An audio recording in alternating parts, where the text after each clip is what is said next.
Thank you for clicking this video because इसलिए क्योंकि आप भी चाहते हैं कि कैसे इंडिया ग्रोथ करे। तो हेलो एवरीवन, जय हिंद। How are you all? कैसे आप सभी? I hope you are all good. तो आज मैं बात करूंगा Nobel prize and with India, मतलब इंडिया की सिचुएशन नोबेल प्राइज़ में क्या है। तो अगर मैं बात करूं तो इसे 90s में स्टार्ट किया गया था, जो कि एक स्वीडिश के व्यक्ति हैं अल्फ्रेड नोबेल। उनकी संपत्ति के जो संपत्ति है उस पर, उसके आधार पर नोबेल प्राइज़ दिया जाता है। तो ये बैकग्राउंड हिस्ट्री थोड़ी सी है, आप भी पढ़ सकते हैं, बट मैं इंडिया के पर्सपेक्टिव से बात करूंगा कि नोबेल प्राइज़ इतने कम क्यों हैं भारत में और what is the reason behind it, है ना। तो इंडिया ने अभी केवल 5 नोबेल प्राइज़ विन किए हैं, जीते हैं। और अगर हम बात करें तो इंडिया की जो कंडीशन है वो बहुत ही मतलब बहुत ही अच्छी नहीं है। और ये नोबेल प्राइज़ हमें मिलता है लिटरेचर में, पीस में, इकोनॉमिक्स में, physics, chemistry and medical science और बॉडी से रिलेटेड जो कि साइंसेस में रिसर्च होती है उसमें मिलता है। और क्यों इंडिया को पाँच ही नोबेल प्राइज़ मिले हैं, उसका रीज़न ये है कि अब रवींद्रनाथ टैगोर जैसे लिटरेचर जो उन्होंने लिटरेचर में नोबेल प्राइज़ जीता है, उन जैसों का माइंडसेट नहीं है। और second is piece, mother Teresa जैसी सोच नहीं है उन लोगों की। अभी हाल ही में झारखंड में स्पेन की लड़की और उनके मतलब वो दोनों कपल्स थे और उस लड़की का झारखंड में रेप कर दिया गया।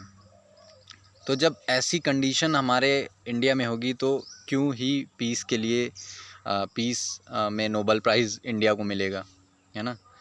और अगर बात करें इकोनॉमिक्स में, तो इकोनॉमिक्स में बात करें तो अमित्रा सेन, जो कि इकोनॉमिक्स में उन्होंने नोबेल प्राइज़ को जीता है। एंड फ़िज़िक्स की बात करें तो सर सीवी रमन ने नोबेल प्राइज़ जीता है। और कैलाश सत्यार्थी, उन्होंने पीस में नोबेल प्राइज़ जीता। तो ये कुछ महान लोग हैं जिन्होंने इंडिया को नोबेल प्राइज़ दिए हैं जीत के। और आगे अभी तक ऐसी कंडीशन नहीं आई कि हम 5 से आगे बढ़ पाएँ। और अगर हम बात करें अदर कंट्रीज़ की, तो यूएसए सबसे आगे 403 नोबेल प्राइज़ उसने जीता है। एंड ये तो उसके बाद फिर यूके है, फिर जर्मनी है, फ्रांस है, स्वीडन है।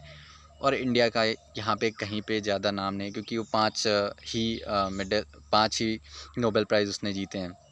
और अगर हम उस साइड बात करें, comparison is the thief of Joy.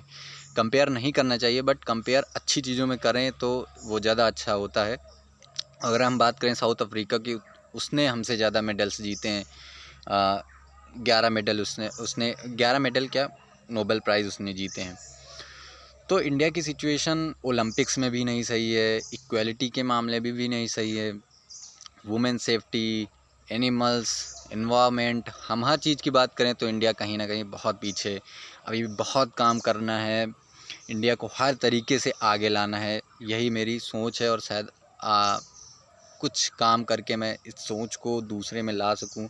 और कहते हैं कि जो आप अपने में जो दूसरे में आप देखना चाहते हैं, पहले आप उसमें अपने आप में परिवर्तन लाइए। तो मैं उसकी ओर बढ़ रहा हूं और शायद इंडिया ग्रो कर पाए, मैं उस पर सोचता हूं। तो ये रहा नोबेल प्राइज़ का पूरा लिस्ट कि हाँ, क्या मतलब इंडिया की क्या कंडीशन है, उसे और कैसे बेहतर किया जा सकता है। तो थैंक यू एवरीवन, जय Hind for your precious time. Thank you everyone, जय हिंद।